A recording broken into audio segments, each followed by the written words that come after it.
कोल्हापूर जिल्ह्यातील उच्च तांत्रिक शिक्षण देणाऱ्या संस्थांमध्ये idea lab, Atal tinkering lab सारखे विविध संशोधनपर विभाग कार्यरत आहेत. या लॅबमधून उद्योग व्यवसायातील विविध समस्यांबाबत उपाययोजना शोधल्या जातात. मात्र हे उपाय उद्योजक व्यापाऱ्यांपर्यंत पोहोचत नाहीत. त्यासाठी कोल्हापुरातील सिविक बिझनेस इन्क्युबेटर आणि मुंबईच्या ग्रोक लर्निंग प्रायोजिक लिमिटेड यांच्या वतीने दोन्ही क्षेत्रामध्ये समन्वय ठेवून कोल्हापूर जिल्ह्यातील व्यापार व उद्योग प्रगत आणि स्मार्ट बनवला जाणार आहे, अशी माहिती ग्रोक लर्निंग प्रायोजिक लिमिटेड कंपनीचे सीईओ नितीन कोमावार यांनी पत्रकार परिषदेत दिली. पत्रकार परिषदेला मोहन भट, मकरंद जोशी, प्रतीक म्हात्रे, उद्योजक पारस ओसवाल, सिविकचे मुख्य कार्यकारी अधिकारी सूर्यकांत दोडमिसे, संचालक प्रतीक ओसवाल आणि सुनंदा दोडमिसे यांची प्रमुख उपस्थिती होती. त्याचं एक ट्रान्सफॉर्मेशन झालं आहे. आपण ज्या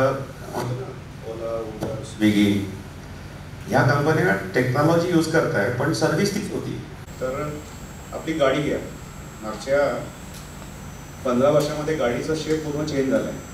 आज तुम्ही सगळ्यांनी टेस्ला नावाची गाडी ऐकली असेल, राईट? तो एक प्रकारचा रोबोटच आहे ना. तर पहिले गाडी मेकॅनिकल होऊ शकत होतं, थोडं इलेक्ट्रिकल होतं आहे ना, मग थोडंफार इलेक्ट्रॉनिक्स.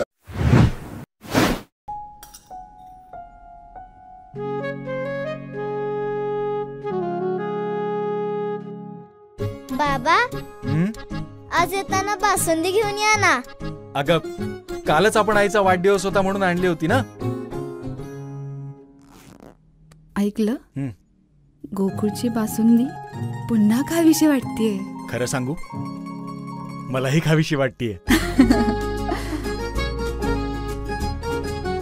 पुन्हा पुन्हा खावीशी वाटणारी गोकुळ बासुंदी.